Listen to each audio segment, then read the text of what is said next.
Salut à tous, bienvenue dans cette nouvelle vidéo, j'espère que vous allez bien. Dans cette vidéo, je vais vous refaire un tutoriel rapide et assez précis pour simplement pointer du doigt les informations qui vont vous être utiles si jamais vous vous lancez sur le marché des crypto-monnaies, notamment sur le site de CoinMarketCap, parce qu'il y a quelques temps, on avait fait un tutoriel complet sur ce site, mais c'est vrai qu'il a beaucoup changé et il y en a pas mal d'entre vous qui voulaient justement qu'on remette à jour les vidéos qu'on avait faites il y a quelques temps. C'est pour ça qu'on a décidé de le faire sur notamment les tutoriels qu'on avait fait sur Binance, Kraken, et on s'était dit pourquoi pas le faire également sur le site de CoinMarketCap pour faire une pierre deux coups. Donc si vous êtes totalement débutant, cette vidéo elle va quand même pas mal vous aider pour naviguer un petit peu et trouver les bonnes informations, parce que machinalement vous serez de toute façon confronté à utiliser ce genre de site là, que ce soit CoinMarketCap ou CoinGecko, parce qu'aujourd'hui des sites de classement de crypto-monnaies il en existe plein, mais celui qui est aujourd'hui le plus utilisé et qui est détenu par Binance, c'est CoinMarketCap. Donc je vais pointer du doigt aujourd'hui les aspects qui peuvent être importants pour vous, et puis après si vous voulez qu'on fasse des tutoriels approfondis ou rentrer un peu plus en détail sur des aspects que j'aurais pas pu évoquer dans cette vidéo, n'hésitez pas à compléter un peu plus mes propos en mettant tout ça dans la section commentaires, on les lit bien évidemment. Donc sachez que, comme je l'ai dit en introduction, CoinMarketCap aujourd'hui c'est détenu par Binance, donc comme tous les sites aujourd'hui qui existent, il en existe aujourd'hui des dizaines, il y a CoinGecko, CoinPaprika, il y a aussi Nomics, bon, il y a CoinMarketCap, etc. Tous ces sites ont plus ou moins une manière qui leur est spécifique de faire leur classement de crypto-monnaies. Certains vont classer, alors la plupart ils classent de toute façon par market cap par défaut, mais il y en a certains qui vont rajouter d'autres informations, comme par exemple le volume transparent qu'on peut retrouver sur nomics.com, qui va notamment filtrer tout ce qui va être wash trading, etc. Sur CoinPaprika, pareil, ils ont une manière un peu plus spécifique de présenter les choses, mais aujourd'hui, celui et la plateforme qui est la plus connue, la plus utilisée, c'est Binance. Soyez vraiment très vigilants par rapport aux informations que vous allez pouvoir retrouver, puisqu'aujourd'hui, par exemple, pour le cas de CoinMarketCap, c'est détenu par Binance, donc par une entreprise qui va être centralisée, et donc ils peuvent avoir aussi quand même un intérêt à présenter certaines informations par rapport à d'autres, et notamment des coins ou des tokens qui vont être listés sur leur plateforme d'échange. Voilà, pour inciter les investisseurs à aller sur leur plateforme pour faire des échanges de crypto-monnaies, etc. Alors que sur d'autres plateformes d'échange, il n'y aurait peut-être pas forcément cette incitation finalement à classer certaines crypto-monnaies par rapport à d'autres. Donc soyez vraiment très vigilants par rapport à ça, mais néanmoins ça reste un site qui est très connu, très utilisé, donc je pense que c'est intéressant quand même de vous le présenter. Donc tout en haut, vous allez avoir des informations notamment pour avoir des news, des reports, des nouvelles informations sur l'écosystème crypto, donc je ne vais pas forcément le voir dessus, je ne vais pas forcément y aller dessus, je vous laisserai jeter un coup d'œil de votre côté, mais en haut vous allez pouvoir voir une liste de toutes les crypto-monnaies aujourd'hui qui sont disponibles. Vous voyez qu'aujourd'hui vous avez presque 16 000 crypto-monnaies de disponibles, ce qui est quand même énorme, avec 444 exchanges, avec un market cap total de presque 2 trillions d'euros. Alors j'ai bien mis en euros, et sachez que vous pouvez changer à la fois la devise ici, si vous voulez vous mettre en dollars, vous pouvez très bien le faire, et vous pouvez également aussi changer la langue si vous voulez vous mettre en français, anglais ou peu importe. Moi je vais rester en anglais parce que j'ai toujours fonctionné comme ça. Vous allez avoir le volume sur les dernières 24 heures, la dominance également des principales crypto-monnaies, et notamment les deux plus grosses, Bitcoin et Ethereum, et également les frais de gaz aujourd'hui qu'on a sur la blockchain Ethereum qui sont calculés en Gwei. En dessous, vous allez avoir le ranking, donc là c'est ce qu'on va voir ensemble, le classement des crypto-monnaies selon certains critères. En l'occurrence, par défaut, là ici, ça va être classé par market cap. Donc le market cap, c'est quoi? Si vous avez besoin d'informations techniques, vous pouvez aller sur le petit, et à chaque fois, on va vous expliquer comment c'est calculé et à quoi ça sert. En gros, là, le market cap, ça va être tout simplement la multiplication qu'on va avoir entre le dernier prix, ici, donc là par exemple 47 752,18 multiplié par la circulating supply, donc le nombre de coins ou de tokens en circulation. Donc si vous faites 18 896 175 bitcoins multiplié par le dernier prix, donc le cours actuel unitaire, vous allez retrouver finalement le market cap. Donc c'est simplement une donnée parmi tant d'autres. Par contre, soyez vigilants, le fait que vous ayez un haut market cap juste avec ce simple critère ne veut pas forcément dire que c'est un projet qui est intéressant et qui va être durable, qui va perdurer avec le temps, parce que je peux très bien demain décider de créer un token ERC20, donc basé sur la blockchain Ethereum, de faire un fork de certains projets et de créer par exemple une supply de 1 trillion. Je fais un échange d'un token à 1 dollar, et ça veut dire que si je fais la circulating supply multipliée par 1 dollar, je vais me retrouver avec un market cap de 1 trillion. Donc je pourrais me retrouver finalement avec un seul échange et avec un token qui aurait une valeur unitaire de 1 dollar, avec un market cap de 1 trillion, donc qui dépasserait aujourd'hui le market cap du Bitcoin, je pourrais me retrouver en première position, alors que pour autant, il n'y a pas du tout les mêmes fondamentaux, il n'y aurait peut-être pas du tout la même liquidité, etc., etc. Donc soyez vraiment très vigilants par rapport à ça. En général, c'est quand même plutôt bien filtré là-dessus, et ça change en plus tous les jours. Mais ne faites pas l'erreur que font beaucoup de débutants aujourd'hui de choisir les projets simplement par rapport à leur coût unitaire et de se dire, bah, par exemple, tiens, le Bitcoin aujourd'hui il vaut 47 836 dollars, c'est beaucoup trop cher en termes de coût unitaire, je ne vais pas pouvoir en acheter un en entier. D'ailleurs, sachez que vous pouvez acheter des fractions de Bitcoin et du coup, ils vont plutôt se concentrer sur des projets qui vont avoir des valeurs unitaires beaucoup plus faibles, comme par exemple le XRP qui a aujourd'hui une valeur de 0,86 à 86 dollars. Sauf que vous voyez que le nombre de jetons que vous avez en circulation est quand même nettement supérieur par rapport à ceux que vous avez sur l'écosystème Bitcoin. Donc ça, le coût unitaire et le market cap, ça peut vous donner des indications, mais c'est absolument pas les uniques critères que vous devez prendre en compte si jamais vous voulez investir durablement sur le marché des crypto-monnaies. Là, vous voyez, vous pourrez retrouver notamment les fluctuations sur les dernières 24 heures, sur les 7 derniers jours. Vous retrouvez ici le market cap, le volume sur les dernières 24 heures avec l'ensemble des plateformes d'échange aujourd'hui qui sont utilisées. Attention quand même au wash trading. Donc les volumes ici souvent sont pas forcément filtrés. Vous avez des plateformes d'échange qui ont énormément de volume, mais très peu en réalité de liquidité. Donc il y a vraiment une différence fondamentale à comprendre entre le volume et la liquidité. Je ferai à mon avis d'ailleurs une vidéo complète là-dessus pour pas que vous tombiez dans le panneau. Mais voilà, en tout cas vous retrouvez ces informations ici. La circulating supply, donc le nombre de coins ou de tokens que vous avez en circulation. Et ici vous avez finalement le cours sur les 7 derniers jours qui remontre un petit peu les informations que vous avez ici en termes de pourcentage. Si vous avez envie d'avoir des informations plus spécifiques sur un projet en question et d'aller un petit peu plus loin, déjà vous allez avoir tous les sites utiles ici, notamment le site officiel de Bitcoin, le code source du Bitcoin, le white paper, la communauté, si vous voulez retrouver des informations sur Reddit, sur Bitcoin Talk, qui était au départ le forum officiel pour tout ce qui était échange sur l'écosystème Bitcoin. Vous allez avoir des tags spécifiques aussi pour savoir si notamment votre projet fonctionne sous l'algorithme sous le type de consensus de Proof of Work ou le Proof of Stake, pour ne citer que les deux principaux. Et vous voyez que par exemple Bitcoin aujourd'hui, il utilise l'algorithme SHA-256. Bon, ça vous donnera quelques informations supplémentaires. Vous avez également ici la principale utilité, ou du moins comment aujourd'hui la plupart des investisseurs conçoivent l'utilité et le fait d'investir finalement dans le Bitcoin. On le caractérise un petit peu aujourd'hui comme l'or 2.0, donc la store of value, donc la réserve de valeur du monde digital aujourd'hui. Donc en tout cas, c'est là que vous pourrez retrouver des tags spécifiques, et si jamais vous voulez rechercher par exemple les projets qui fonctionnent sous le SHA 256, vous pourrez faire des recherches spécifiques sur CoinMarketCap justement en utilisant ces tags là. Donc n'hésitez pas non plus à utiliser ça, et si vous voulez avoir plus de tags, vous pourrez également les regarder ici. Derrière, vous pourrez retrouver des informations supplémentaires, notamment tout à l'heure on voyait qu'il y avait la circulating supply, donc le nombre de coins en circulation, et vous voyez ici la max supply. Vous savez que le nombre de bitcoins ne dépassera jamais 21 millions, et là vous voyez que le maximum de coins en circulation, ça sera 21 millions. Et aujourd'hui, on en est à 18 896 175. Et au fur et à mesure du temps, vous voyez que ça va augmenter. On est à 90% aujourd'hui des tokens, des coins qui sont en circulation, et au fur et à mesure, ça va avancer.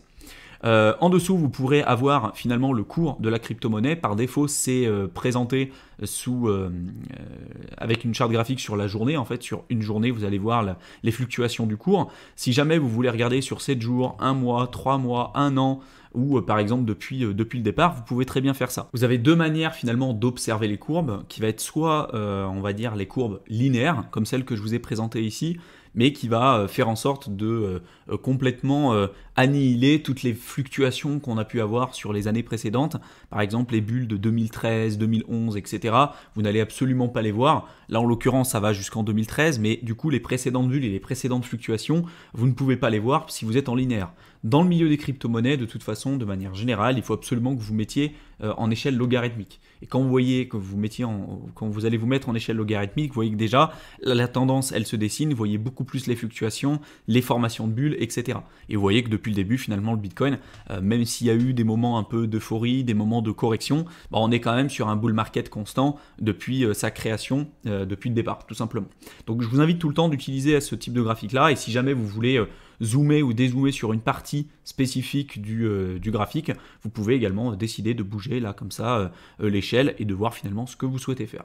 Derrière, vous pourrez retrouver des informations supplémentaires ici sur la droite. Alors vous voyez, si vous cliquez sur Show More, vous pourrez voir les différentes fluctuations du marché sur les 30 derniers jours, le plus haut, le plus bas, le ROI sur le Bitcoin, etc. etc. Et vous allez avoir aussi un descriptif finalement de chaque projet. Alors pour le Bitcoin, on arrive aujourd'hui à avoir pas mal d'informations, mais pour des projets qui sont un peu moins connus, souvent ça peut être intéressant de jeter un coup d'œil sur le descriptif qu'a pu faire CoinMarketCap depuis le début. Si jamais vous vous dites tiens, ce projet-là m'intéresse et j'ai envie d'en acheter, qu'est-ce que je peux faire et où est-ce que je peux le trouver? Bon là pour le Bitcoin c'est assez simple, je vais dans l'onglet Market et aujourd'hui c'est le projet qui est le plus utilisé, le plus connu et qui est présent sur toutes les plateformes d'échange. Donc là en l'occurrence il me faudrait, par exemple si je veux en acheter sur Binance, il faudrait que j'ai déjà par exemple de l'USDT et la paire Bitcoin USDT est présente. Il y a une très forte volume et je sais qu'il y a une très forte liquidité aussi sur cette plateforme, donc on pourrait sans aucun problème à partir du USDT directement acheter du Bitcoin sur Binance. Si par contre je me dis bah tiens moi je n'ai pas Binance, j'ai pas envie de me créer un compte sur Binance, j'ai qu'un compte sur FTX, bah vous voyez que sur FTX c'est pareil, la paire Bitcoin USDT elle existe et donc il y a pareil une bonne liquidité là-dessus, je pourrais très bien décider d'acheter mes Bitcoins sur FTX. On peut prendre un exemple sur une autre crypto-monnaie qui serait un peu moins connue. Tiens, on va aller tout en bas. Et puis on va prendre un coin par exemple du top dans la page 5. Donc là, c'est des coins qui sont quand même beaucoup moins connus. Et par exemple celui-ci, admettons que je souhaite investir dedans. Donc bien évidemment, il faut faire ses propres recherches, il faut analyser le projet, etc. Ça, je ne vais pas le redire. Mais en allant sur l'onglet Market, bah là on voit que tiens, ce projet-là, il est bien sur la plateforme Binance. Avec de l'USDT, bah, je peux utiliser mes USDT pour acheter ce projet-là. Vous voyez, c'est pas forcément plus compliqué que ça, mais ça vous permet de rapidement savoir sur quelle plateforme acheter et à partir de quelle paire d'échanges également vous pouvez faire ces manipulations. Si jamais vous avez envie de récupérer des données, que vous avez envie de les analyser, de les mixer peut-être avec d'autres tableaux de données, etc., vous pourrez également récupérer les données sur CoinMarketCap, ici sous format CSV. Vous pourrez également les retrouver sur le site de CoinGecko. Ils vous permettent de télécharger toutes ces informations-là et d'analyser éventuellement si vous voulez faire des tableaux croisés dynamiques, etc. sur Excel ou peu importe, vous pourrez également les utiliser ici. Si vous voulez avoir des informations sur les adresses aujourd'hui qui ont une balance non nulle concernant le token ou le coin que vous êtes en train d'étudier, vous pouvez aller ici dans l'onglet Holder et là vous allez pouvoir voir le nombre d'adresses qui détiennent finalement de la crypto-monnaie en question que vous êtes en train d'étudier. Donc là on voit par exemple que le 3 décembre il y avait à peu près un peu plus de 29 000 adresses qui détenaient une balance positive de ERN. Le 4 décembre il y en avait un peu moins, le 5 il y en avait encore un peu moins, etc. etc. Et on voit que là en l'occurrence ça diminue un petit peu avec le temps. Je peux décider de regarder ça non pas sur ces 7 derniers jours mais sur un mois ou sur 3 mois. Et là on voit également le nombre d'adresses qui évolue avec le temps. Avec le top 10 des holders, combien de tokens aujourd'hui ils détiennent véritablement, le top 20, le top 50, le top 100, etc. Ça vous donne des informations supplémentaires.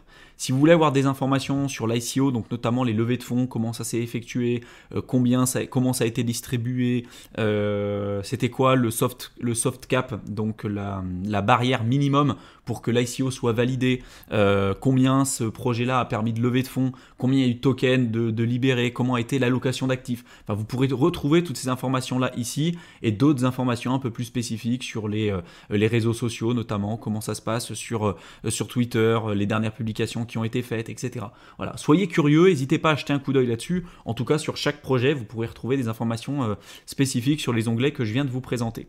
Donc ça, c'était une première chose et une première fonctionnalité finalement de CoinMarketCap.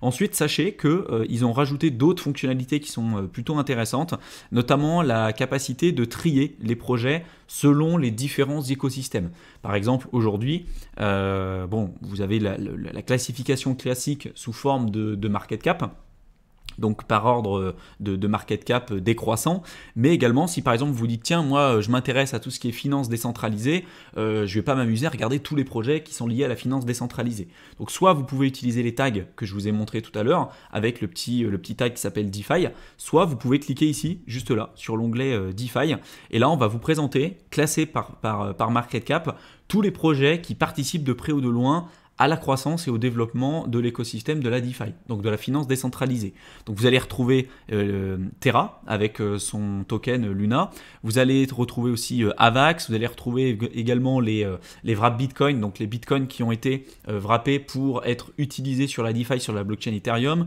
Vous avez la plateforme décentralisée Uniswap, vous avez l'Oracle Chainlink qui est très largement utilisé aujourd'hui sur la plupart des plateformes. Vous avez le stablecoin DAI qui est aujourd'hui l'un des stablecoins les plus décentralisés qu'on a à notre disposition. Vous avez le projet Tezos, Phantom, etc., etc.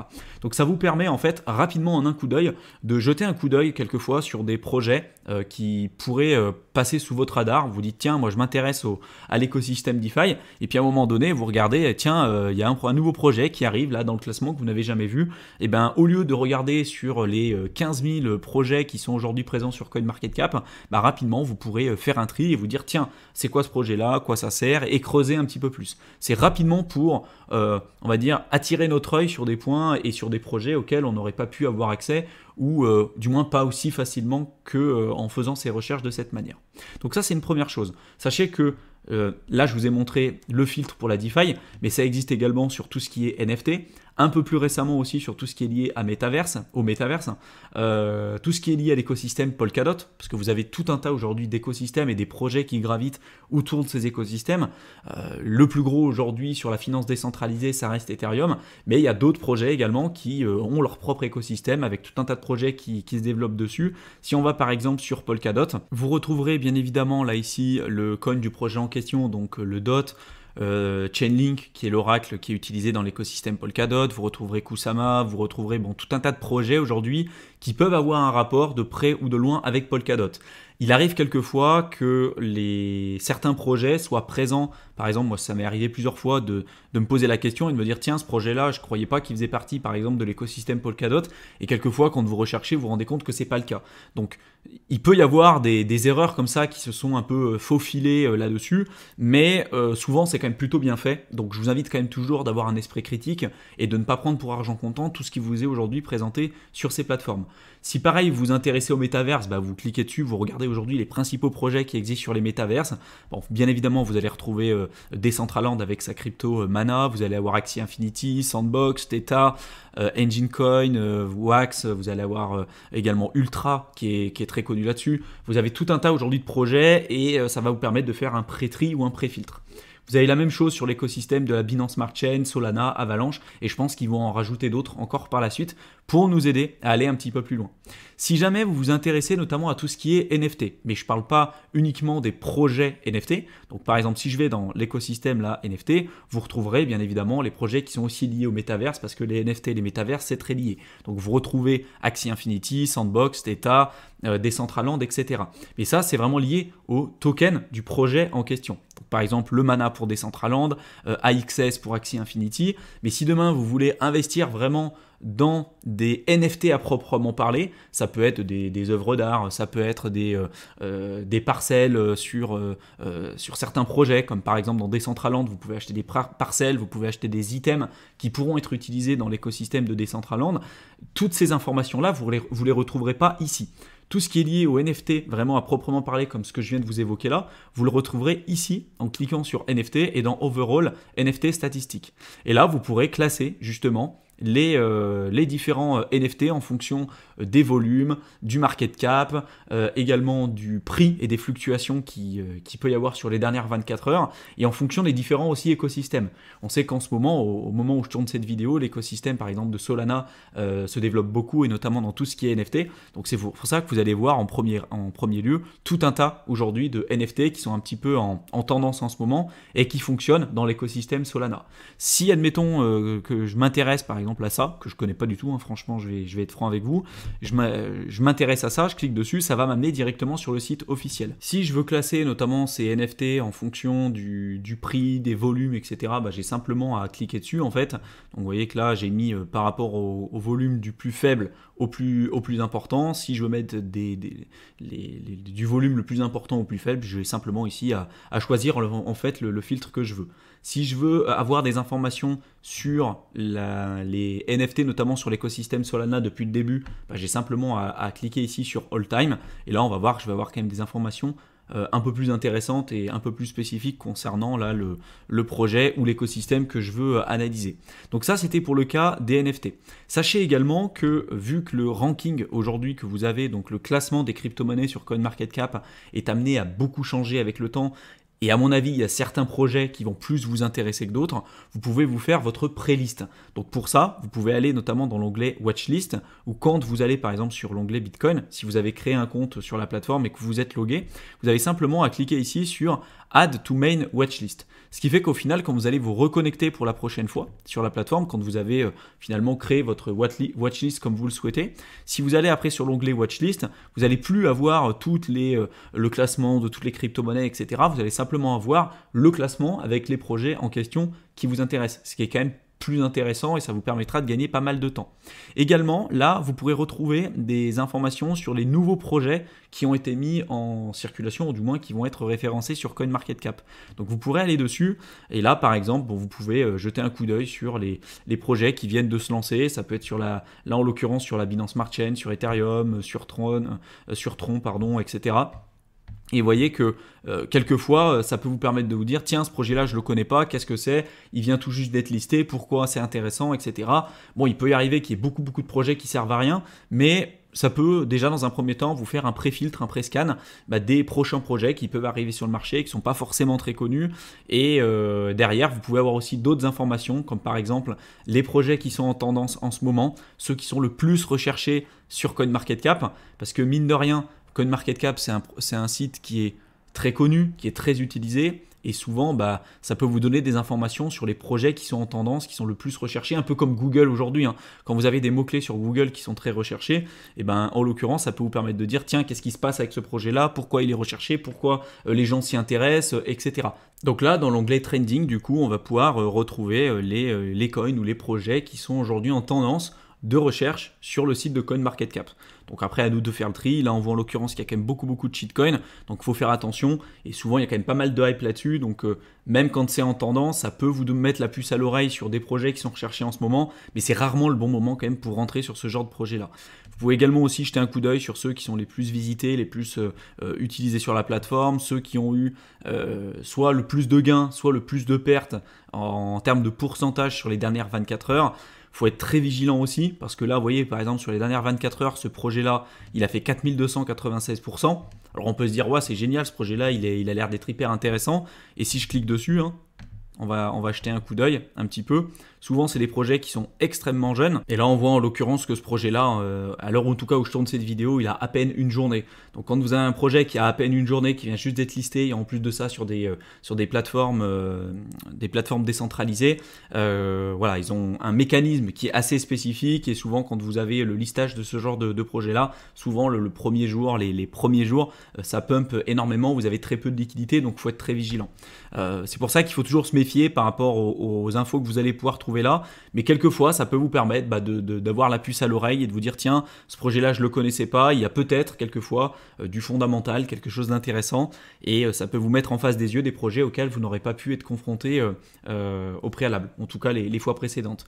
Donc vous avez les top gainers, les top losers, pareil, vous voyez les projets qui ont le plus perdu sur les dernières 24 heures. Là, le Save Dogecoin, bon, encore une fois, un meme coin qui n'a pas, à mon avis, de réelle utilité. Donc, il faut vraiment être très vigilant par rapport à ça. Il y a beaucoup de shitcoins là-dessus, mais encore un outil que vous pourrez utiliser de votre côté. Vous pouvez aussi utiliser tout ce qu'on appelle aussi gestionnaire de portfolio. Donc si vous voulez faire des simulations, je ne vais pas le présenter ici parce que la vidéo serait bien trop longue, mais si vous voulez faire des simulations, notamment sur, tiens, j'ai un portefeuille à créer, par exemple avec 1000-1500 euros, et je veux me créer un portefeuille avec 30% de Bitcoin, 30% d'Ether, 50% peut-être d'une autre crypto-monnaie, etc. Vous pourrez faire des visualisations de votre portefeuille ici et retrouver tout un tas de statistiques historiques sur le portefeuille que vous aurez créé sur mesure. Donc ça aussi, ça peut être intéressant pour vous. Et d'autres points auxquels vous pourrez être amené aussi à utiliser par la suite, c'est tout ce qui est lié à la dominance des principales crypto-monnaies. Donc là, par exemple, si vous cliquez en haut, dominance Bitcoin, Ether, vous voyez que le Bitcoin aujourd'hui, il a une dominance, en tout cas à l'heure où je tourne cette vidéo, de 40,1% et de l'Ether de 21,8%. Et en dessous, vous avez le market cap total de l'ensemble du marché des cryptos en prenant en compte le market cap du Bitcoin, bien évidemment. Donc là, on voit finalement la courbe qui ressemble très étroitement à celle du Bitcoin parce qu'aujourd'hui, 99% des crypto-monnaies que vous avez sur le marché, quand le Bitcoin évolue à la hausse, la plupart des autres crypto-monnaies vont suivre. Et quand le Bitcoin se crache, l'ensemble des autres altcoins vont se crasher quand même bien plus fort. Donc souvent, ça suit quand même de près ou de loin le cours et l'évolution du Bitcoin sur le long terme. En dessous, vous avez également la même courbe, mais en excluant finalement le Bitcoin. Donc aujourd'hui, là, si je prends les informations, on va voir que le market cap va être beaucoup plus faible, forcément parce qu'on enlève aujourd'hui 40% du marché. Aujourd'hui, le Bitcoin, ça représente un peu plus de 40% du marché. Donc en fait, vous retrouvez essentiellement à peu près la même courbe parce que, comme j'ai dit tout à l'heure, les crypto-monnaies vont suivre de près ou de loin l'évolution et les fluctuations du cours du Bitcoin. Mais ça peut vous donner pareil des informations supplémentaires là-dessus et vous pouvez le mettre aussi en échelle logarithmique, ce que je vous invite à faire et quelquefois pour vous permettre de prendre du recul parce que souvent on a peur quand il y a des corrections et quand on a l'impression d'avoir acheté sur le top. Mais quand vous regardez en fait sur un horizon de temps beaucoup plus long, sur les 10 dernières années, pour le cas du Bitcoin en l'occurrence, on voit qu'on est quand même sur un bull market constant depuis le début. Donc ça vous permet aussi de relativiser. Et en bas, là, vous avez une autre courbe qui vous permet de voir la dominance de certaines crypto-monnaies, en tout cas les principales entre elles, et de les comparer en fonction de leur market cap que je vous ai présenté tout à l'heure. Donc on voit qu'en 2013, le Bitcoin, ça représentait 95-96% du market cap total du marché des crypto-monnaies. Et puis plus on a avancé, plus le Bitcoin finalement a commencé à perdre en dominance jusqu'à arriver finalement à un point en 2017, ce qu'on appelle le flippening, donc le jour où finalement l'Ether arriverait à dépasser en termes de capitalisation le Bitcoin, c'est ce qu'on appelle le flippening, et ça a failli arriver finalement en 2017, mais ensuite on a eu une correction, les gens se sont réfugiés sur le Bitcoin parce que ça reste aujourd'hui la valeur refuge, et on a eu de toute façon une croissance encore plus importante de la dominance du Bitcoin, mais on voit quand même que sur le long terme, au fur et à mesure du temps, la dominance du Bitcoin par rapport au marché total des crypto-monnaies diminue. Ça ne veut pas dire que c'est un projet qui ne va pas se développer, qui ne va pas évoluer à la hausse, etc. Je pense qu'il a encore un très bel avenir devant lui, mais ça vous montre quand même que la tendance, en tout cas du Bitcoin par rapport aux altcoins et par rapport à l'ensemble du marché des crypto-monnaies, on voit que petit à petit on reste sur une tendance baissière et que d'autres crypto-monnaies, c'est le cas par exemple de l'Ether, c'est le cas d'autres cryptos comme Cardano, comme Binance Coin, etc. qui gagnent petit à petit des parts de marché. Donc ça aussi, ça peut vous permettre de surveiller l'écosystème crypto et de prendre un petit peu du recul quelquefois sur les informations que vous pourrez retrouver sur le site de CoinMarketCap. Donc j'espère que cette vidéo vous a plu, j'ai essayé d'être le plus précis, d'être le plus concis possible. S'il y a des points qui ne sont pas clairs pour vous, d'autres aspects que vous aimeriez qu'on creuse sur d'autres vidéos, n'hésitez pas à nous en faire part dans la section commentaires. Et si vous souhaitez aujourd'hui débuter sur le marché des crypto-monnaies, que vous ne savez pas par où commencer, vous avez envie de vous lancer mais vous n'avez pas forcément les informations pour faire vos premiers pas correctement, je vous invite à télécharger notre guide qui est offert dans la description de la vidéo. Vous avez simplement à rentrer votre mail et on vous envoie le guide directement dans votre boîte de réception et on vous explique toutes les étapes et tous les pièges à éviter si jamais vous voulez vous lancer sur le marché des crypto-monnaies le plus simplement possible. Je vous souhaite une excellente fin de soirée à tous et je vous retrouve dans une prochaine vidéo. À bientôt.